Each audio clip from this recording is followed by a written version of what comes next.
Good morning students.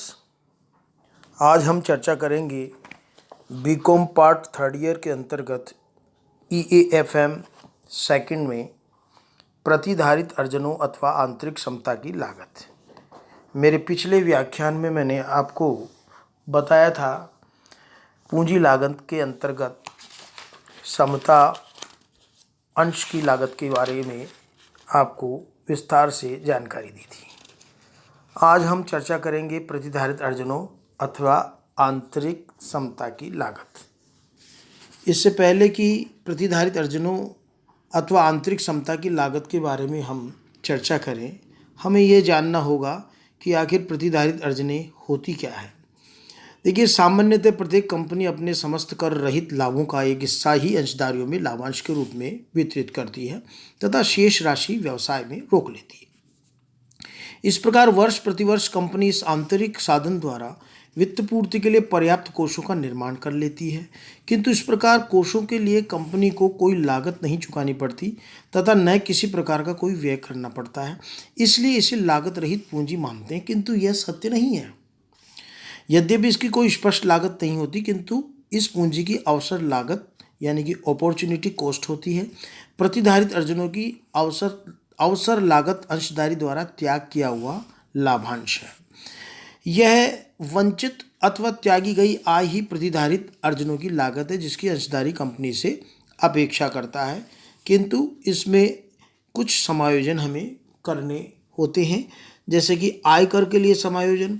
अंशधारियों को सामान्यतः प्रतिधारित अर्जनों की संपूर्ण राशि लाभांश के रूप में प्राप्त नहीं होती, चाहे 100% भुगतान अनुपात ही क्यों न हो, कारण कि प्रत्येक अंशधारी को प्राप्त लाभांश की राशि पर व्यक्तिगत आय पर लागू दर से आयकर देना पड़ता है। इससे उसके द्वारा विनियोजित की जाने वाली राशि व्यक्तिगत आयकर की राशि से कम हो जाएगी। यद्यपि वर्तमान में भारत में लाभांश अंशधारियों के हाथों में कर मुक्त है, किंतु कंपनी को लाभांश के रूप में वितरित की गई राशि पर प्रति वर्ष वित्त अधिनियम द्वारा निर्धारित दर से लाभांश कर चुकाना होता है। अतः लाभांश की राशि में से आयकर घटाकर शेष राशि के वैकल्पिक विनियोजन से होने वाली आय ही प्रतिधारित अर्जनों की आय होगी। इसी तरह से दलाली, कमीशन आदि के लिए भी हमें समायोजन करना होता है। विद्यार्थियों, जब अंशधारी कर पश्चात लाभांश आय का प्रतिभूतियों में विनियोग करना चाहते हैं, तब इस लाभांश के विनियोजन पर दलाली, कमीशन आदि के रूप में कुछ खर्चा करना पड़ता है, जिसके लिए भी समायोजन करना आवश्यक है। इस प्रकार उपरोक्त समायोजन करने के बाद अवसर लागत अवधारणा के अनुसार प्रतिधारित अर्जनों की लागत की गणना के लिए निम्न में से किसी भी सूत्र का प्रयोग किया जा सकता है, जैसे कि KR = KE small bracket 1 - TP bracket बंद, फिर स्मॉल ब्रैकेट 1 - B। इसी तरह से KR = D bracket 1 - TP bracket बंद ब्रैकेट 1 - B ब्रैकेट बंद अपॉन MP × 100, या फिर D/MP × 100 + G × 1 - TP ब्रैकेट बंद ब्रैकेट 1 - B, या फिर KRE 1 - TP 1 - B upon MP × 100। यहाँ KR का अर्थ है कॉस्ट ऑफ रिटेन्ड अर्निंग्स, यानी प्रतिधारित अर्जनों की लागत। इस तरह से D और E अंशधारियों की प्रति अंश अपेक्षित लाभांश या अर्जन दर। इस तरह से G का अर्थ है लाभांश वृद्धि दर, और TP अंशधारियों की व्यक्तिगत आय पर आयकर दर। इस तरह से B प्राप्त लाभांश के विनियोग पर देय दलाली, KE समता पूंजी की लागत, MP प्रति अंश बाजार मूल्य मार्केट प्राइस पर शेयर। प्रतिधारित अर्जनों की लागत ज्ञात करने की एक और अवधारणा राइट्स प्रस्ताव अवधारणा भी है। इस अवधारणा के अनुसार अंशधारी प्रतिधारित लाभों के अधिकारी है और रोकी गई अर्जनें कंपनी में रखी जाती है। तब रोकी गई अर्जनों की सीमा से अंशों का मूल्य बढ़ जाएगा, जिससे व्यक्तिगत अंशधारी को पूंजी लाभ कर देना होगा। इसलिए प्रतिधारित अर्जनों की लागत ज्ञात करने के लिए अंशों के बाजार मूल्य में पूंजी लाभ कर की दर से समायोजन किया जाता है। इस दशा में इस सूत्र का प्रयोग किया जाता है, जैसे KR =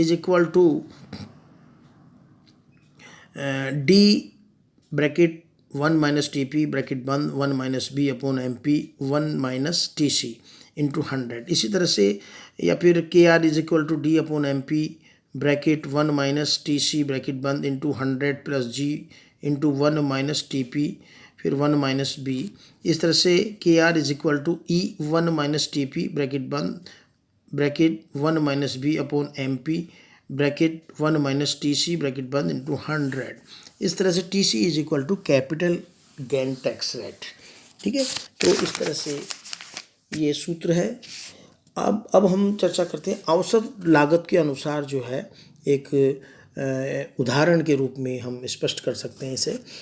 देखिए, आपके find out the cost of retained earnings from the following data. Dividend per share ₹15 दे रखा है हमें, पर्सनल इनकम टैक्स रेट 30% दे रखी है, मार्केट प्राइस पर शेयर 110 दे रखा है, brokerage on investment of dividend 1% दे रखा है।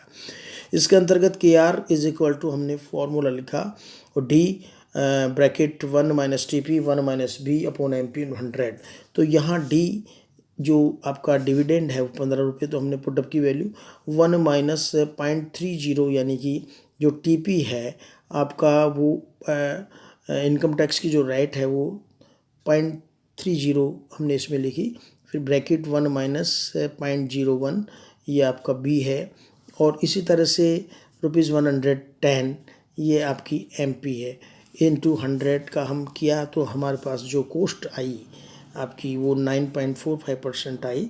और यह ध्यान रखना चाहिए कि लागत लाभांश के रूप में वितरित आय पर आयकर एवं निर्गमन लागत के कारण हमेशा समता पूंजी की लागत से कम होगी। तो इस तरह से ये लागत 9.45% आई है। Thank you.